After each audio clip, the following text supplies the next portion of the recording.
Istrinya tercinta Terus Khadijah bagaimana radhiyallahu hubungan anha dengan anak dan saya yang mengatakan sekolah zammiluni pesantren, Pak? zammiluni Mau nanya, qala qad khasyitu ala nafsi. Terima kasih Bapak. Aku Assalamualaikum mengkhawatirkan warahmatullahi diriku akan wabarakatuh. celaka. Bismillah. Assalamualaikum warahmatullahi wabarakatuh. Alhamdulillah pemirsa Fatwa TV, jumpa lagi kita di program live interaktif meneladani akhlak Rasulullah. Tentunya saja bersama Al Ustadz Dr. Sofyan Baswedan Hafizahullah Ta'ala. Dan acara ini disiarkan setiap hari Kamis pukul 4 sore. Dan insya Allah di bulan Ramadan ada penyesuaian jadwal. Dan nantikan pengumumannya insya Allah akan kami bacakan di akhir acara ya. Semua live interaktif, hampir semua ada penyesuaian jadwal di bulan Ramadan. Baiklah, untuk mempersingkat waktu, kita sapa Ustadznya. Assalamualaikum warahmatullahi wabarakatuh, Ustazuna. Waalaikumsalam warahmatullahi wabarakatuh. Bagaimana Ustaz? Sehat? Mas Pongki? Alhamdulillah sehat. Wah, Masya Allah, putih-putih. Wah, Masya Allah. Tapi Ustaz, Alhamdulillah Ustaz. Sunnah, sunnah. Sebentar. Kok iya Ustaz? Sebentar, Tat. Iya. Nabi SAW bersabda, ilbasu min thiyabikumul bayad wa kaffinu fiha mautakum fa innaha min khairi thiyabikum. Pakaianlah pakaian kalian yang putih dan kafanilah mayit kalian dengan yang warna putih juga. Karena warna putih itu termasuk pakaian yang terbaik untuk kalian. Itu ceritanya Mas Pongki. Masya Allah, dapat lagi Masya Allah. Pemirsa, tuh seperti itu ya. Barakallahu fiik Ustaz atas ini tips terbarunya buat saya. Alhamdulillah. Baiklah, pemirsa Fatwa TV dan pendengar radio untuk berinteraksi atau menanyakan permasalahannya kepada Ustadz Sofyan Baswedan bisa di nomor 021212323333. Baik pemirsa televisi, pemirsa gadget, juga untuk pendengar radio 021212323333 ya. Baik Ustaz, bisakah kita mulai dari pertanyaan pertama Ustaz dari pemirsa ini? Iya. Baiklah, alhamdulillah. Silakan Mas. Baiklah, ini pertanyaan dari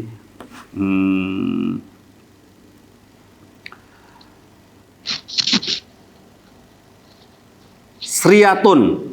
Ibu Sriatun di Jambi, Ustadz. Sriatun di Jambi, Kabupaten Merangin, Indonesia. Merangin, Indonesia. Jambi. Ibu Sriatun bertanya seperti ini. Assalamualaikum Ustadz Sofyan. Saya mau tanya.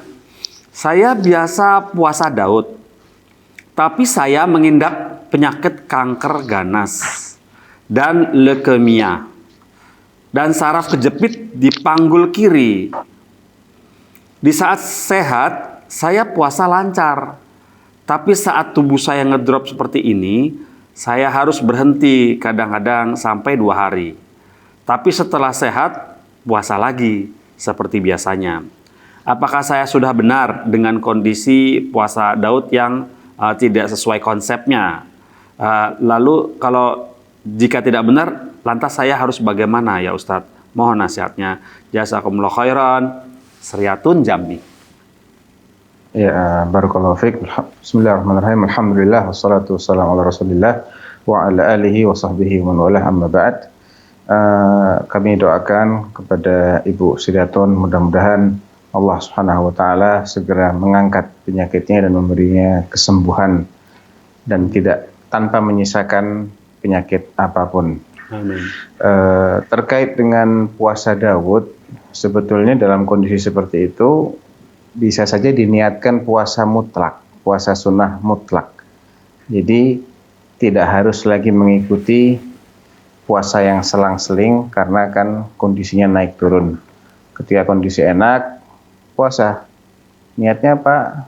Ya kalau bertepatan dengan hari Senin atau hari Kamis, niatkan saja puasa Senin atau Kamis. Kalau nggak bertepatan dengan hari apapun, tapi ingin puasa, ya niatkan saja puasa mutlak. Puasa sunnah yang tidak terkait hari atau alasan tertentu. Sekedar ingin mengisi waktu dengan puasa. Begitu. Insya Allah. Yang penting jangan dikhususkan pada hari Jumat. Ya. Jadi jangan dikhususkan pada hari Jumat semata-mata karena hari Jumatnya. Tapi kalau kebetulan hari Jumat lagi enak, dia isi dengan puasa, bukan semata-mata karena hari Jumat, tapi karena kondisinya sedang baik, sedang enak untuk puasa, maka tidak ada masalah insya Allah. Gitu kira-kira. Barakallahu fikum Allahu Ustaz atas jawabannya. Semoga Ibu Sriatun menyaksikan acara ini dan bisa mengikuti apa yang sudah diberikan, dipaparkan oleh Ustaz Sofyan ya, seperti itu ya. Diniatkan untuk puasa mutlak ya, seperti itu ya. Baiklah Ustaz, alhamdulillah seperti itu jawabannya. Berikutnya pertanyaan dari Kamilin, laki-laki atau perempuan nih, Kamilin di Jawa Barat, Majalengka Ustaz. Pertanyaannya seperti ini. Assalamualaikum warahmatullahi wabarakatuh. Ustaz Sofyan, maaf mau nanya ini. Kenapa Imam Al-Bukhari tidak dijadikan imam mazhab? Padahal hadisnya hampir semua tersohor. Dan kemudian Imam Bukhari paling tersohor di antara imam-imam yang lain. Katanya begitu. Mohon penjelasannya Ustaz. Barakallahu fikum. Iya. Masalah dijadikan ataukah tidak dijadikan imam madhab itu bukan atas kehendak imamnya itu sendiri ya. Ini perlu kita pahami. Oh, iya. Itu takdir Allah Subhanahu wa taala yang berkehendak untuk menjadikan imam yang 4 itu senantiasa memiliki murid dari abad ke abad sampai hari ini. Sebetulnya madhab itu banyak sekali, tidak hanya 4. Di zaman salaf, hampir setiap ulama terkenal yang populer yang kita kenal, mereka memiliki madhab sendiri, tidak taklid kepada yang lain. Ada Imam Ishaq bin Rahawai, ada Al-Auza'i, ada Sufyan Ats-Tsauri, ada imam-imam ahlul hadis seperti Imam Al-Bukhari, Imam Muslim, Abu Dawud, An-Nasa'i, At-Tirmidzi, Ibnu Majah, Imam Ahmad. Imam Ahmad masuk madhab ya. Ada Ad-Darimi dan lain-lain, banyak sebetulnya. Mereka itu tidak berkiblat atau tidak mengafiliasikan kepada salah satu di antara madhab yang 4 tadi. Akan tetapi tidak semuanya dikaruniai penerus. Nah, suatu madhab itu agar dia terjaga eksistensinya, dia harus memiliki murid-murid yang mengajarkan madhab gurunya. Kemudian murid-murid ini memiliki murid lagi. Mereka melanjutkan. Kemudian murid yang generasi kedua memiliki generasi ketiga dan seterusnya. Ada kalanya murid-murid itu terhenti pada salah satu generasi, kedua atau ketiga. Madhabnya Imam Al-Auza'i itu sempat berkembang di negeri Syam. Tapi kemudian punah, tidak ada penerusnya. Jadi madhab itu ada, cuman tidak eksis sampai hari ini. Pendapat-pendapat mereka dalam sebagian masalah-masalah fikih tercatat, terdokumentasikan, akan tetapi tidak memiliki penerus sampai hari ini. Ya mungkin terhenti pada abad kesekian gitu. Ya, seperti itu ya Ustaz ya. Baiklah Ustaz, Masya Allah, barakallahu fikum atas jawabannya. Semoga Mas atau Mbak Kamilin ini bisa paham apa yang sudah dipaparkan oleh Ustaz Sofyan. Berikut masih mengenai mazhab ini Ustaz, dari Syafruddin mungkin ya, Syafruddin di Sumatera Barat, Kabupaten Sijunjung, Indonesia. Pertanyaannya seperti ini Ustaz. Assalamualaikum Ustaz Sofyan. Mengapa Syekh Muhammad bin Abdul Wahab tidak menisbatkan ke mazhab tertentu? Atau mengapa tidak mengikrarkan diri dengan mazhabnya sendiri? Mohon penjelasannya Ustaz. Barakallahu fikum. Iya, barakallahu fik. Sebetulnya beliau itu adalah salah satu dari ulama yang bermadhab Hambali. Dan itu terkenal ya. Terkenal. Adapun kenapa beliau tidak mengikrarkan, mungkin yang bertanya belum tahu saja kalau beliau itu bermadhab Hambali. Terkenal ulama-ulama yang sekarang ini berada di wilayah Saudi Arabia ya, kita kenal dengan wilayah Saudi Arabia, itu madhab yang resmi di sana atau madhab yang berkembang di daerah Jazirah Arab, negara-negara Teluk, Arab Saudi, Kuwait, Bahrain, Emirat, ya, mana lagi itu, Qatar, itu madhab Hambali. Memang madhab Hambali ini madhab yang paling sedikit penyebarannya dan paling sedikit pengikutnya dibandingkan madhab-madhab yang lainnya. Jadi bukan tidak pernah menisbatkan dirinya, pernah saja. Cuman memang pertama, itu tidak harus disebutkan dalam nama seseorang. Tidak ada yang mengharuskan seseorang untuk menyebutkan saya adalah seorang Syafi'i atau saya adalah seorang Hanafi atau Maliki atau Hambali. Itu tidak menjadi suatu keharusan. Mana dalil yang mengharuskan? Tidak ada. Iya. Huwa sammakumul muslimina min qablu wa fi hadza, kata Allah. Dialah Allah yang menamai kalian sebagai kaum muslimin. Cukuplah kita menyebutkan nama kita atau nama orang tua kita, Fulan bin Fulan, itu sudah cukup. Adapun nisbah Al-Indonesia, Al-Iraqi, Al-Syafi'i, Al-Hambali itu sifatnya adalah opsional saja, pilihan. Iya. Tapi kita bisa mengetahui itu dari guru-guru beliau misalnya. Nah. Oh, beliau belajar dari ulama Fulan, yang diantaranya itu dengan tegas menyebutkan nama imam panutan dia di antara yang 4 itu. Ya, begitu. Atau memang beliau dalam kesempatan yang lain sering mengutip pendapatnya Imam Ahmad misalnya. Ini menunjukkan arahnya kemana gitu ya. Ya. Dan itu tidak berarti beliau harus selalu mengikuti pendapat Imam Ahmad bin Hambal dalam setiap masalah fikih, tidak, akan tapi mayoritasnya dia lebih atau dia itu belajar fikihnya itu dengan konsepnya madhab Imam Ahmad. Ya, belum tentu dalam setiap masalah fikih beliau akan sependapat dengan madhab Hambali sebagaimana ulama-ulama yang lain. Jadi mungkin itu karena yang bertanya belum menelaah biografinya Syekh Muhammad bin Abdul Wahab secara mendalam, sehingga muncul pertanyaan seperti itu. Sebetulnya semua orang tahu kok beliau ini madhabnya Hambali.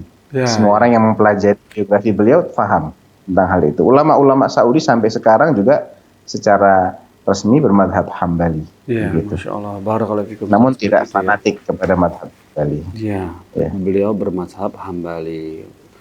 Baiklah, alhamdulillah barakallahu fikum Ustaz atas jawabannya. Berikutnya pertanyaan dari Nurul Hasanah Ustaz. Nurul Hasanah di Bogor, Jawa Barat. Pertanyaannya seperti ini. Assalamualaikum Ustaz Sofyan. Ustaz, kami mau bertanya. Budaya di Indonesia begitu banyak ragamnya. Termasuk pakaian adat. Wah, perempuan nanya pakaian nih Ustaz. Apakah kita perlu lestarikan pakaian adat tersebut? Dan perlukah kita bolehkah kita menghadiri festival budaya mengenai pakaian adat tersebut? Jazakallah khair atas perhatian dan jawabannya. Ya, saya tidak berbicara artinya jawaban saya ini adalah jawaban dari tinjauan hukum syar'i terkait dengan yang saya ketahui tentang pakaian adat berbagai daerah atau berbagai suku yang ada di Indonesia, ya. Ya. Yang saya tahu di antara pakaian-pakaian adat itu tidak semuanya sesuai dengan konsep berpakaian secara Islam. Seperti ada sebagian daerah, ya kalau saya tanya Mas Pongki, kira-kira pakaian adatnya suku Asmat itu nutup aurat nggak? Minimalis, Tat. Minimalis. Minimalis sekali kan? Iya. Nah, mungkin itu di Jawa itu pakaian orang, maaf ya, pakaian orang gila barangkali kalau dipakai oleh orang Jawa gitu ya. Di sana itu pakaian adat, pakaian aslinya mereka begitu. Nah, kalau ini yang dimaksud dengan festival pakaian adat, berarti masing-masing akan memakai pakaian yang tidak ada keterkaitannya dengan syariat Islam. Ya kalau adat dia jauh dari pengaruh syariat Islam, ya berarti pasti akan bertentangan dengan konsep berpakaian secara syariat. Dan saya di sini bicara hukum syar'i ya, saya bicara hukum syar'i. Jadi tinggal disimpulkan saja. Misalnya nih, kita ambil contoh pakaian dari berbagai negara yang banyak diantaranya tidak ada pengaruh Islam di sana. Boleh nggak kita hadiri festival pakaiannya? Jawabannya nggak boleh. Karena pasti Anda akan melihat aurat orang-orang yang berpakaian dengan menampakkan aurat. Jelas. Iya. Itu satu sisi. Yang kedua, perlukah adat itu dilestarikan? Itu juga terkait dengan adat ini bertentangankah dengan aturan Islam ataukah tidak bertentangan? Jadi yang menjadikan dia itu perlu atau tidak bukan adatnya, tapi muatan dari adat itu bertentangan ataukah tidak bertentangan. Kalau nggak bertentangan silahkan, boleh-boleh saja, tapi juga nggak wajib dilestarikan. Adat berpakaian di zaman Rasulullah tidak dilestarikan. Ini menunjukkan apa? Adat berpakaian itu hukum asalnya mubah, tidak wajib diikuti, tidak pula menjadi sunnah dengan sendirinya. Nabi, orang-orang di zaman Rasulullah SAW adalah biasa memakai surban. Pakaian kesehariannya adalah sarung sebagai bawahan dan rida penutup bagian atas tubuh. Seperti orang yang mirip orang yang ihram gitu ya. Pokoknya ada atasan dan ada bawahan, kemudian ada surban. Itu pakaian, bisa kategorikan pakaian khasnya di masa Rasulullah SAW. Tapi kenapa tidak dilestarikan? Karena memang itu nggak ada keharusan untuk melestarikan itu. Yang penting konsep berpakaiannya itu Islami, menutup aurat. Ya. Pakaian laki-laki tidak seperti pakaian perempuan, tidak ketat, tidak menyerupai pakaian orang kafir, pakaian khasnya orang kafir. Kalau sekedar pakaian yang dipakai oleh orang kafir, asalkan tidak menjadi ciri khas mereka, nggak apa-apa kita pakai juga, nggak ada masalah. Kemudian tidak tembus pandang sehingga auratnya kelihatan, kan percuma saja dipakai tapi tembus pandang gitu. Dan kemudian juga tidak menjadikan seseorang itu jadi pusat perhatian atau menjadi ini orang nih aneh nih pakaiannya nih. Nah, artinya selama itu tidak ada hal-hal seperti itu, silahkan mau dipakai. Entah dinamakan pakaian adat ataupun pakaian kreasi baru, silahkan dipakai, nggak ada masalah dalam Islam, gitu. Iya, Masya Allah, barakallahu fiikum Ustaz. Jadi bukan soal adatnya, tapi ya kontennya bukan. Itu ya bagaimana dia sesuai syariat atau tidak begitu ya Ustaz ya. Barakallahu fiikum Ustaz, seperti itu kesimpulannya ya. Baiklah. Berikutnya Ustaz, pertanyaan dari Nadia. Ibu Nadia di Kalimantan Timur, Samarinda. Assalamualaikum Ustaz Sofyan, saya ingin bertanya tentang bagaimana nanti tata cara mengurus mayit, dalam kurung ibunya maksudnya, yang sesuai dengan sunnah. Mulai dari meninggal, persiapan mandi, dan kemudian ada tradisi mencium mayit, terus kemudian tata cara penguburan. Mohon dijelaskan ya Ustaz, yang sesuai sunnah itu seperti apa pengurusan mayit itu. Barakallahu fikum. Ya, barakallahu fik. Pengurusan mayit adalah dengan menyegerakan pemulasaran jenazahnya, penyelenggaraan jenazahnya. Ketika meninggal, ya begitu meninggal, pastikan dia telah meninggal, tutupkan kedua matanya, ada doa yang dibaca di situ, sebagaimana yang diajarkan oleh Nabi Shallallahu Alaihi Wasallam ketika mengunjungi Abu Salamah, salah seorang sahabat yang wafat, yang kemudian jandanya itu dinikahi oleh Rasulullah SAW, yaitu Ummu Salamah. Jadi sebelum menjadi si Rasulullah, Ummu Salamah adalah istrinya Abu Salamah. Abu Salamah ketika wafat, Nabi datang dan ketika benar-benar sudah dipastikan meninggal dunia, ditutup matanya itu. Kemudian orang-orang menangis. Kata Nabi, innar ruha idza qubid tabi'ahul basar. Ruh itu apabila telah dicabut, dia akan diikuti oleh sorot atau pandangan mata. Jadi ditutup matanya. Sambil membaca doa Allahumma ghfir li, ketika itu li Abi Salamah, karena nama mayitnya Abu Salamah. Tapi kalau namanya fulanah, ya Allahumma ghfir li fulanah. Warfa', kalau perempuan, darajataha fil mahdiyin. Kalau laki, warfa' darajatahu fil mahdiyin.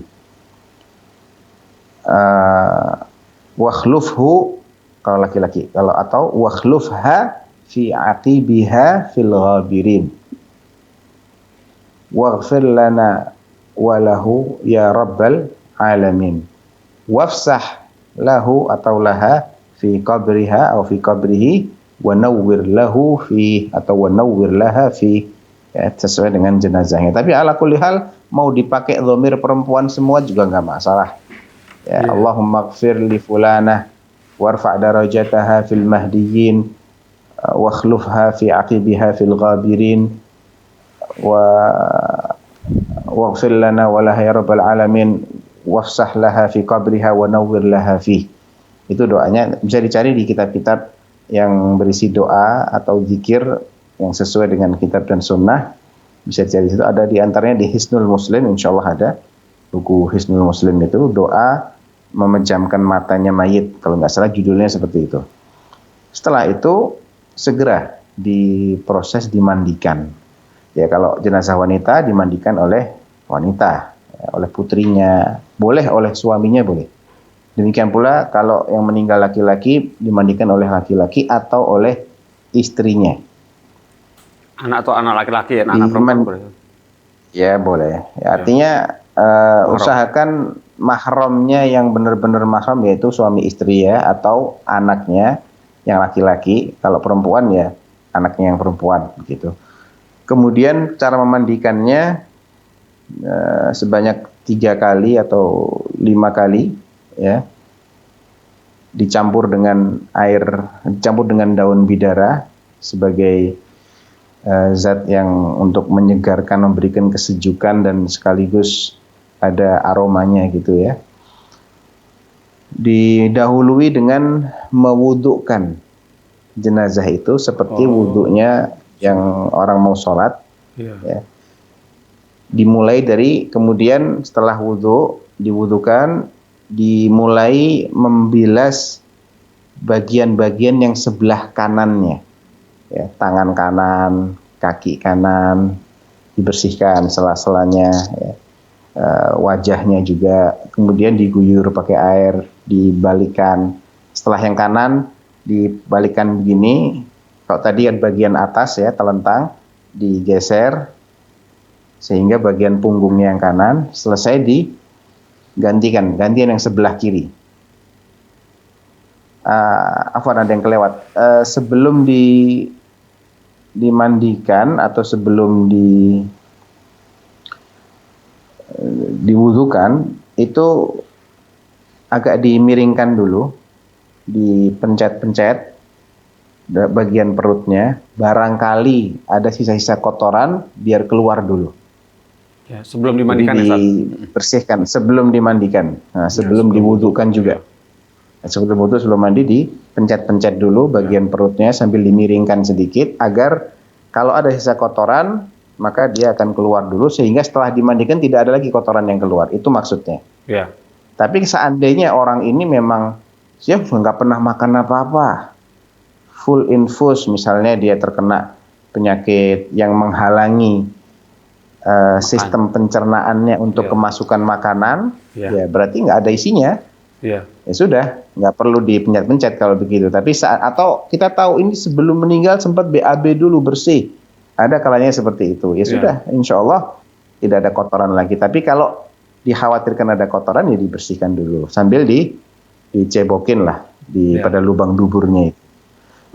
Setelah itu baru diwudukan, kemudian dibilas bagian-bagian kanannya, bagian atas permukaan maupun di bagian punggung, kemudian yang sebelah kiri juga seperti itu. Selesai dimandikan, dikafani, dan ketika memandikan itu auratnya jangan sampai nampak ya. Yang ada di situ hanya yang berkepentingan saja dalam pemandian jenazah ini. Yang tidak berkepentingan tidak boleh melihat, karena jenazah juga memiliki kehormatan. Jenazah seorang muslim tidak boleh ditontonkan begitu ya. Ada mungkin sebagian orang yang semua orang bisa lihat, siapa saja bisa lihat, nggak ada kepentingan lihat, nggak seperti itu. Jadi hanya yang berkepentingan saja yang memandikan jenazah tersebut. Dan auratnya tidak dibuka, tetap bagian pusar sampai ke lutut, upayakan tertutup dengan kain, walaupun dalam keadaan basah. Ya. Dilepas juga tentunya ya, pakaian-pakaiannya ketika mau dimandikan tentunya dilepas, ya itu normal lah, dilepas karena nanti akan diganti dengan kain kafan. Setelah selesai mandi itu diandukin, dikeringkan, lalu atau disumbat ya ininya, hidungnya disumbat ketika memandikan supaya tidak masuk ke dalam. Setelah itu dikafani dengan 3 lapis, ya, 3 lapis kain kafan.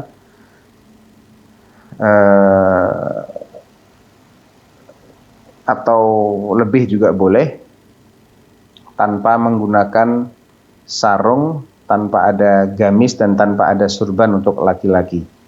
Ya.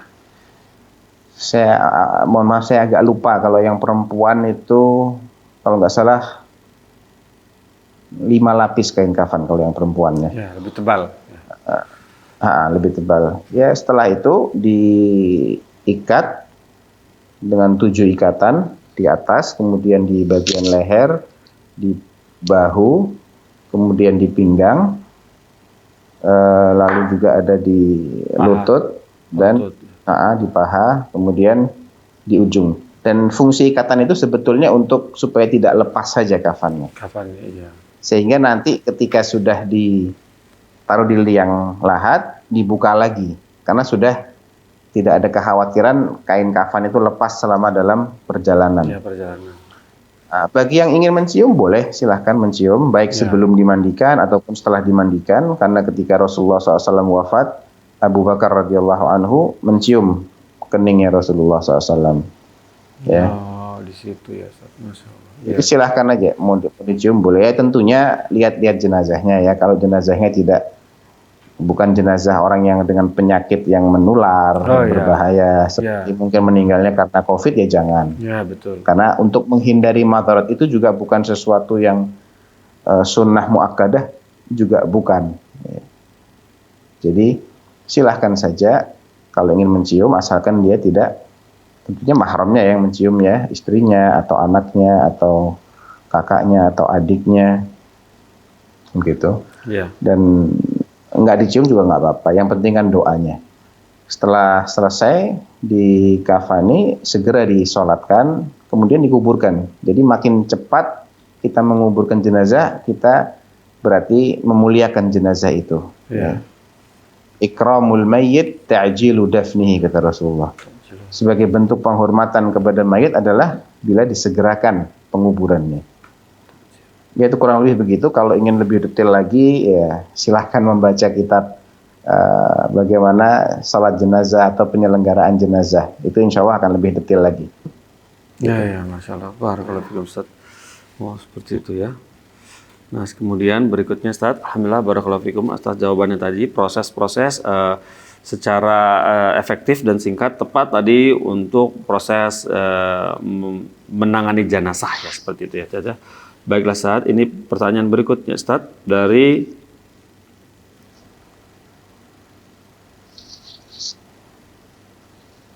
ini dari Zahid Walad Tomia. Wah, Masya Allah, namanya unik.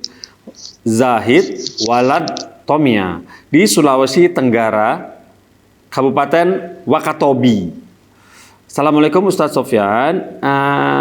Saya mau bertanya ini, ada seseorang masbuk terlambat 3 rakaat sholat maghrib berjamaah di masjid. Salah seorang jamaah yang usai sholat maghrib mengimami orang yang masbuk tersebut. Di mana yang mengimami niatnya sholat sunnah 3 rakaat dikerjakan langsung 1 rakaat niatnya sedekah. Apakah bisa seperti itu ya Ustadz? Lantas bagaimana ini hukumnya seperti ini? Jazakallah khairan. Mohon maaf, sholat sunnah apa tadi niatnya? Niatnya sholat sunnah 3 rakaat. Dikerjakan langsung 1 rakaatnya niatnya sedekah. Jadi 2, 1 niatnya sedekah. Apa bisa begitu? Jadi 3 itu 2 plus 1. Nggak bisa. Niat itu harus artinya dia ba'diyah maghrib. Iya. Yang untuk 2 rakaatnya ba'diyah maghrib gitu, itu yang saya pahami ya. Oh gitu. 2 rakaatnya ba'diyah maghrib, lalu 1 rakaatnya sedekah. Nggak bisa, berbeda. Ini 2 hal yang berbeda. Iya. Yang ini sunnah maqsudah lidzatiha, ya, sholat rawatib itu memang dianjurkan dengan sendirinya. Adapun yang sedekah itu harus terpisah ya, itu sholat lain, nggak bisa digabung begitu, apalagi menjadi 3 rakaat. Ini justru tidak pernah ada teladannya dari Rasulullah SAW. Iya. Itu menjadi amalan yang bid'ah dan bid'ah itu tertolak. Iya. Jadi kalau ingin bersedekah ya bersedekah dari awal sampai akhir, niatnya bersedekah dan tata caranya tata cara sholat maghrib. Oh, Gitu. Iya. Atau ya nggak usah disedekah nggak apa-apa. Toh juga bukan suatu keharusan itu. Iya. Barakallahu. Jadi enggak langsung aja maghrib 3 rakaat ya saja gitu ya diniatin seperti itu ya. Ya kalau ingin mau menjadi makmumnya dia, niatnya ingin bersedekah, bersedekahnya sholat 3 rakaat seperti tata cara sholat maghrib. Ya, seperti itu. Ya. Barakallahu fikum Ustaz seperti itu Nanti ya. setelah itu baru dia ba'diyah 2 rakaat rawatib. Ngawati. Gitu. Baiklah, barakallahu fikum Ustaz seperti itu. Dapat tipsnya emang maghrib ini ganjil soalnya ya. Barakallahu fikum Ustaz ya. Pertanyaan berikutnya Ustaz dari Durotun dari Durotun. Bapak apa Ibu ini? Durotun, mungkin Ibu ya. Tak mau rebutah. Iya. Jawa Barat di Tasikmalaya. Assalamualaikum Ustaz Sofyan. Nah, mau tanya ini Ustaz, apakah boleh sholat tarawih kurang dari 11 rakaat? Misalnya 5, 7, 9. Seperti kalau saya lagi sholat malam di luar Ramadan. Nah, boleh atau tidak ya Ustaz? Barakallahu fikum atas Nggak ada penjelasannya. Oh, boleh. Boleh, nggak ada masalah. Nggak ada masalah. Mau 1 rakaat, mau 2, mau 3, mau 4, mau lebih dari 11, kurang dari 11 nggak ada masalah. 11 itu memang yang dipilih oleh Rasulullah Sallallahu Alaihi Wasallam. Namun kita jangan hanya melihat kepada angkanya, kepada kuantitasnya. Ya, kalau ingin meneladani Rasulullah, jangan cuma lihat angka 11-nya saja, tapi lihat dong kualitas sholatnya Rasulullah di bulan Ramadan seperti apa. Iya. Kebanyakan orang melihat kepada angka. 11 ya. Iya. Yang penting 11 rakaat dalam berapa menit? Dalam 20 menit. Nah, Masya Allah tuh. 20 menit 11 rakaat. Matuk Berarti ayam. satu rakaatnya 2 menit kurang. Matuk ayam kan. Dan Nabi itu 20 menit mungkin 1 rakaat belum selesai. Iya, Ustaz. Jadi apa yang diteladani dari Rasulullah dengan angka ini gitu loh. Iya. Mending Anda sholat 1 atau 2 rakaat dalam 20 menit Anda bisa khusyuk, Anda bisa tartil, Anda bisa penghayatan terhadap Al-Quran daripada kalau hanya mengejar angka namun kualitasnya jauh dari apa yang dicontohkan oleh Nabi SAW. Sallallahu alaihi wasallam, masya Allah, barakallahu fikum Ustaz. Biasanya udah mendekati puasa gini nanti keluar saat di puasa video-video viral, Ustaz. Video patuk ayam, masya Allah. Iya senam. Ya. Semoga nggak secepat itu kadang-kadang. Semoga jasmaninya sehat ya Ustaz ya, masya Allah, barakallahu fikum. Baiklah Ustaz, ini pertanyaan dari hamba Allah Ustaz. Saya masih geli Ustaz yang tadi. Hamba Allah Kalimantan Tengah Ustaz di Kabupaten Barito Timur. Masya Allah, Barito. Baiklah, seperti ini Ustaz pertanyaannya. Assalamualaikum Ustaz Sofyan, izin bertanya. Istri saya selalu saya selalu gembar-gembor masalah pemerintah kafir, pemerintah togut, dan terus mengkritik pemerintah lewat sosial media. Ketika saya nasihati untuk berhenti, saya dituntut murjiah. Terus bagaimana saya ini harus bersikap ya Ustadz? Mohon beri nasihat untuk saya. Jazakallahu khairan. Seperti itu. Ya biasa sih. Itu kan memang sesuatu yang diametral. Ketika seseorang mengamalkan suatu kebenaran dan dia berhadapan dengan pengikut kebatilan, pasti akan saling menyalahkan. Yang benar akan menyalahkan pengikut kebatilan, yang batil juga pasti akan menyalahkan yang tidak semadhab dengan mereka. Tidak sepaham. Ya, ini perlu diselidiki ya. Dia kok bisa memiliki pemikiran seperti itu? Dari mana? Mungkin dia ini salah dalam belajar, buka-buka internet, atau dia ngawur, asal aja dia comot perkataan para ulama, kemudian disalahfahami. Yang jadi masalah itu kan bukan perkataan ulamanya. Seringkali salah paham terhadap maksud dari perkataan ulama. Salah paham. Jangankan perkataan ulama, Al-Quran aja disalahfahami kok Oh, oleh iya. orang-orang Khawarij. Iya benar, Ustaz. Iya, semua ahli Perkataan bid'ah, semua kelompok yang sesat, mau itu Khawarij, mau itu Murji'ah, mau itu Syiah Rafidhah, mau itu Mu'tazilah, Sufi dan lain-lainnya, pasti punya dalil mereka. Iya. Pasti berdalil, dan tidak sedikit yang berdalil dengan ayat Al-Quran. Apakah berarti ayat Al-Qurannya salah? Apakah berarti ayat Al-Qurannya mengajarkan terorisme, mengajarkan radikalisme? Ataukah dia yang salah paham? Nah, Nggak mungkin Al-Quran mengajarkan terorisme atau mengajarkan orang yang tidak bersalah diteror sedemikian rupa. Ini kezaliman. Al-Quran sangat mengharamkan kezaliman, membenci kezaliman. Cuman dia salah paham. Kalau masalahnya salah paham, ya sekarang peraturan aja lah, peraturan hukum. Apakah semua orang yang membaca pasal-pasal itu pemahamannya sama, Mas Pongki? iya, Ustaz. Enggak kan? Beda-beda. Antara ahli-ahli hukum aja bisa multitafsir dalam memahami nas atau redaksi pasal dalam KUHP misalnya. Iya. Padahal mereka semuanya ahli hukum.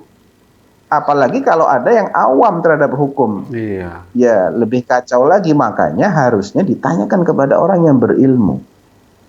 Iya. Gitu. Jadi itu yang jadi masalah, ini kayaknya dia salah belajar ini.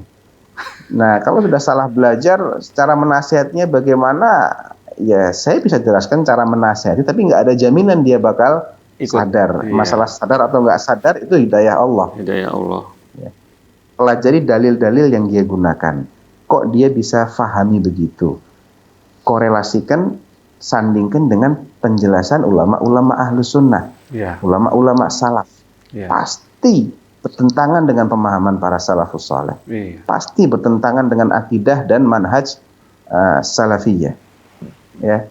Iya, Ustaz. Bukti konkretnya, negara yang paling, tanda kutip nih ya, paling dituduh negara Salafi dan Wahabi itu negara mana, Mas Pongki? Itu udah salah negara Arab Yang Saudi. antum tahu? Arab Saudi. Arab gitu. Saudi. Iya.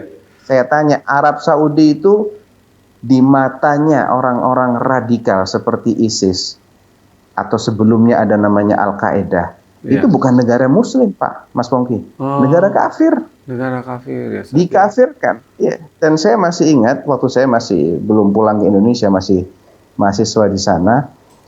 Mungkin itu masih di zamannya Raja Abdullah ya. Jadi sebelumnya Raja Salman. Saya masih ingat persis itu di bulan Ramadan. Itu ada percobaan pembunuhan dari salah seorang takfiri, ya, pengikutnya Al-Qaeda. Iya. Pengikutnya Al-Qaeda. Ketika itu ISIS belum begitu Belum mencuat. terkenal. Iya. Belum begitu mencuat, masih Al-Qaeda ketika itu. Iya. Dia melakukan bom bunuh diri di istananya Pangeran Muhammad bin Naif. Pangeran Muhammad bin Naif itu adalah orang nomor 3 di Saudi. Setelah Raja Abdullah, ada ketika itu kalau nggak salah, apakah sudah putra mahkotanya yang sekarang jadi Raja Salman ataukah saudaranya dia, Pangeran Naif, saya agak lupa ya. Tapi yang jelas beliau ini orang ketiga di situ. Menteri Dalam Negeri, Menteri Pertahanan, dan yang memegang kasus-kasus radikalisme. Ini Pangeran Muhammad bin Naif. Ya. Jadi ketika ada orang yang anaknya masih muda, umurnya masih belum genap 20 tahun, seingat saya, masih muda sekali. Dan dia ini buron. Dia ini buron, lari ke perbatasan Yaman, kemudian pura-pura mengaku bertaubat dan ingin ketemu dengan Pangeran Muhammad bin Naif. Setelah diperiksa, aman, bertemu, duduk berhadap-hadapan, ternyata dia telah menelan peledak, ditelan dalam perutnya itu, dan diledakkan, tapi tidak berhasil menewaskan Pangeran Muhammad bin Naif. Saya lihat bekas ceceran potongan-potongan tubuhnya itu, ada yang nyangkut di plafon, tangannya berserakan di sini. Ya, di bulan Ramadan, Mas Pongki. Aduh. Jadi kalau Saudi yang dibilang Salafi Wahabi aja diganyang seperti itu, Ya nggak mungkin orang-orang teroris dan radikal ini mengusung pemahaman negaranya dikafirkan oleh mereka. Dianggap sebagai anteknya Amerika, anteknya Zionis. Jadi nggak punya madhab terorisme itu. Nggak punya madhab. Nggak punya agama, nggak punya madhab. Betul. Masya Allah. Seperti itu ya, subhanallah Ustaz. Masya Allah, mengerikan Ustaz. Masya Allah. Baik Ustaz, alhamdulillah, barakallahu fikum atas informasi dan sejarah yang diungkapkan kepada kami, diceritakan di Kupas. Pemirsa, Masya Allah ya. Baiklah pemirsa, ini sudah ada telepon baru, coba kita sapa. Assalamualaikum, Fatwa TV. Waalaikumsalam. Ya, dari Ibu siapa di mana? Dari Hamba Allah Jakarta. Hamba Allah Jakarta. Silakan Ibu. Assalamualaikum Ustadz, warahmatullahi Ustadz. Aku ingin bertanya. Waalaikumsalam. Saya mau tanya, setelah sholat asar dan subuh itu kan ada zikir pagi dan petang. Lalu zikir setelah sholat yang sering kita baca sehari-hari, kayak ayat kursi sama al-ikhlas al-falaq anas, itu dibaca lagi nggak Ustadz? Karena dibaca Bu, tetap dibaca. Zikir. Dibaca, setelah itu baru baca zikir pagi dan petang. Oh, jadi tetap dibaca terus baru kita baca zikir pagi petang. Iya, betul. Ya.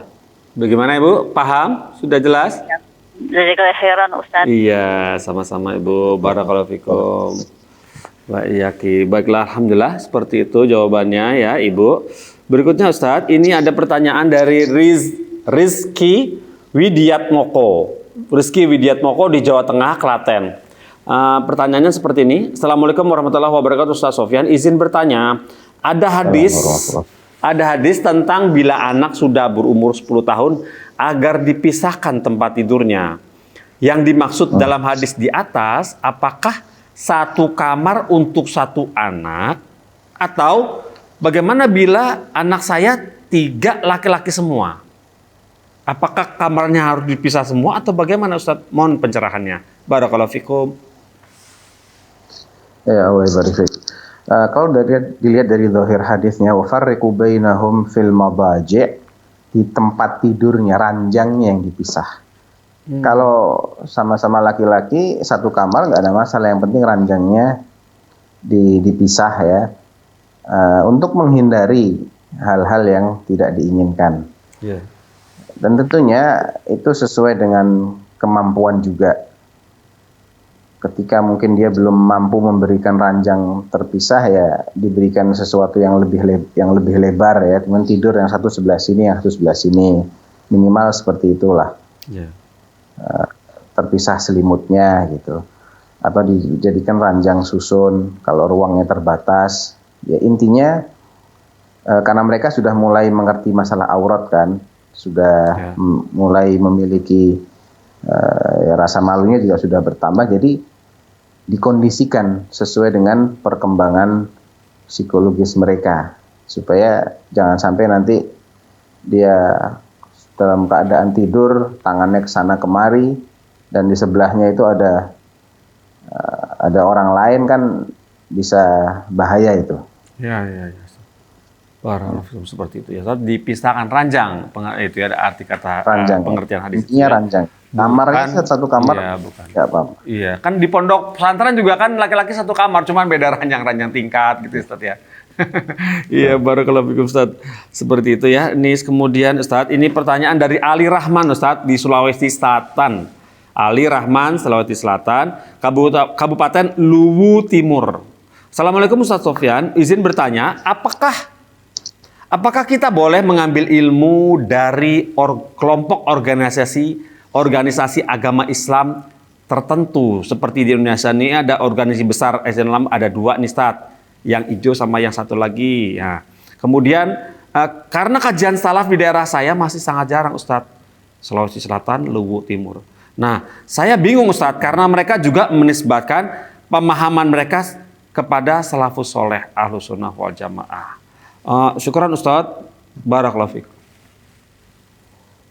Ya, yang penting itu bukan menisbatkannya ya, tapi realitanya bagaimana. Karena Kalau sekedar mengklaim, siapa saja bisa mengklaim, Mas Mungki. Iya. Siapa saja bisa mengklaim saya sesuai dengan Al-Quran dan Sunnah. Iya. Saya sesuai dengan pemahaman para salaf. Iya. Saya salafi. Orang lain juga mengklaim kamilah salafi. Yang lain tinggal kami yang salafi, yang lain bukan salafi. Iya. Itu mudah. Tapi buktinya apa? Iya. Buktinya apa? Sesuai dengan pemahaman Ahlus Sunnah. Ahlus Sunnah, kenapa namanya Ahlus Sunnah?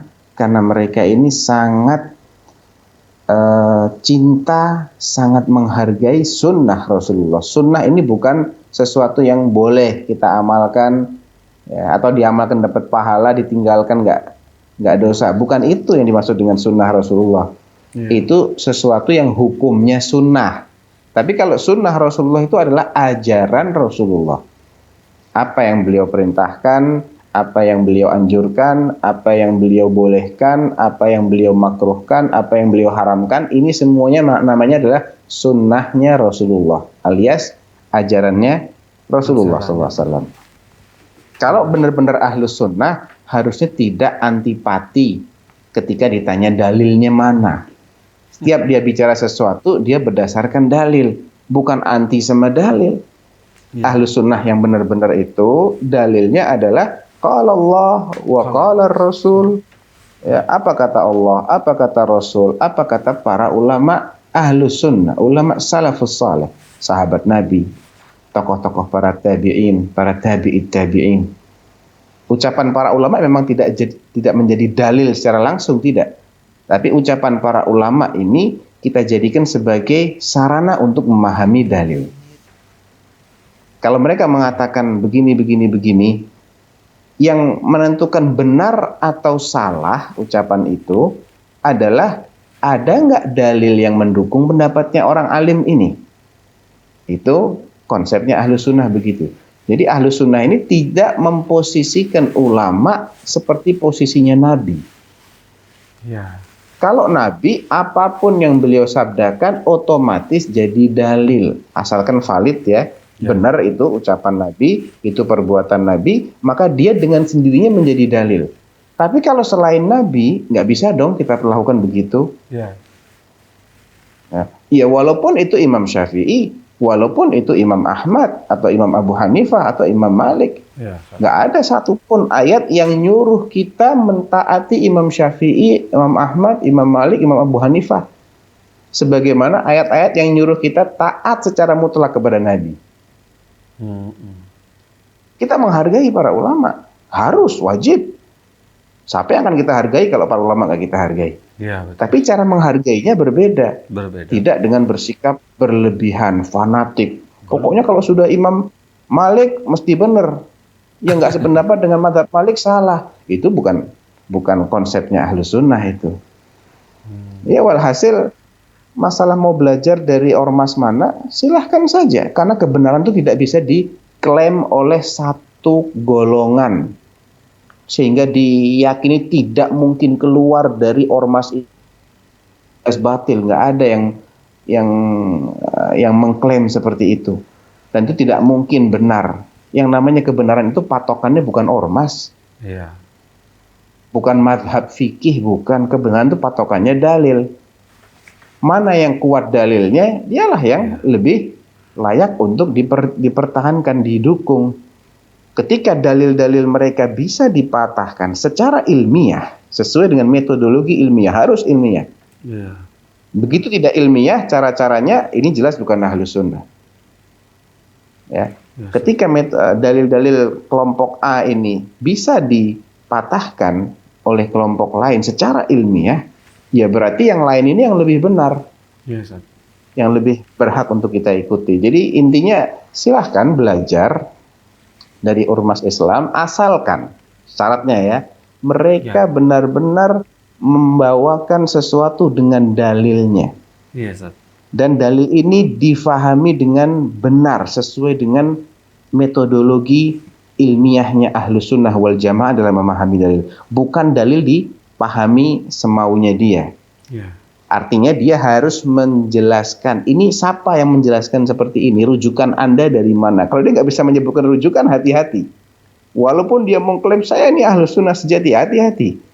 Agama nggak seperti itu. Agama. Harus ada salafnya, harus ada pendahulu Anda, karena ini masalah-masalah yang sudah baku. Nggak mungkin Anda lah yang pertama kali paham masalah ini, nggak mungkin. Nggak mungkin. Ya, Masya Allah, barakallahu fikum Ustaz ya. Seperti itu ya jawabannya. Dan alhamdulillah Ustaz, dengan jawaban antum tadi kepada penanya, mengakhiri acara kita sore hari ini. Barakallahu fikum Ustaz atas waktu yang diluangkan kepada pemirsa dan pendengar radio. Masya Allah. Pemirsa Fatwa TV, alhamdulillah tuntas sudah acara hari ini. Insya Allah kita dipertemukan lagi di pekan depan. Tetapi nah, saya berikan sedikit informasi untuk di Ramadan ada perbedaan sedikit nih. Nah, saya sudah janjikan di awal. Perbedaannya adalah di live interaktif Fatwa TV pada pukul 6 pagi dimulainya ya. Pukul 6 pagi. Dari mulai Senin pagi nih ya, setiap jam 6 ya. Senin pagi live interaktif Bekal Muslim. Selasa pagi live interaktif keimanan, doa dan zikir bersama Ustadz Muhammad Nur Ihsan. Kemudian Kamis pagi, Rabunya pagi nggak ada ya. Kamis pagi jam 6 live interaktif konsultasi Islam bersama Ustadz Musyafaat Darini. Kemudian Jumat pagi konsultasi keluarga bersama Ustadz Syafiq Basalama. Nah, di saat sore hari pukul 16 dan juga ada yang pukul 17. Nah, seperti ini dimulai dari hari Senin sore yaitu live interaktif Jalan Lurus Fikih Waris. Jalan lurusnya jam 16, jam 4 sore. Sementara fikih warisnya itu Ustadz Nizar Sa'ad Jabal itu di jam 17, Senin sore. Kemudian Selasa sore live interaktif Tarbiyah Islamiyah Ustadz Nafi Zainuddin. Rabu sore live interaktif fikih ibadah ya. Terus kemudian meneladani akhlak Rasulullah seperti ini tetap pukul 16 atau 4 sore. Baiklah. Dan Jumat sore live interaktif Hidup Indah dengan Sunnah bersama Ustadz MH Hasan Ayatullah dan live interaktif Ekonomi Islam pukul 5 sore. Seperti itulah jadwal live interaktif di bulan Ramadan insya Allah. Nah, kita tutup acara ini dengan kafatul majelis. Subhanallah wa bihamdika asyhadu an la ilaha illa anta astaghfiruka wa atubu ilaika. Wassalamualaikum warahmatullahi wabarakatuh. Istrinya tercinta Terus Khadijah bagaimana hubungan dengan anak saya yang sekolah pesantren? Mau nanya, Qala qad khasyitu ala nafsi. Terima kasih Bapak. Aku mengkhawatirkan diriku akan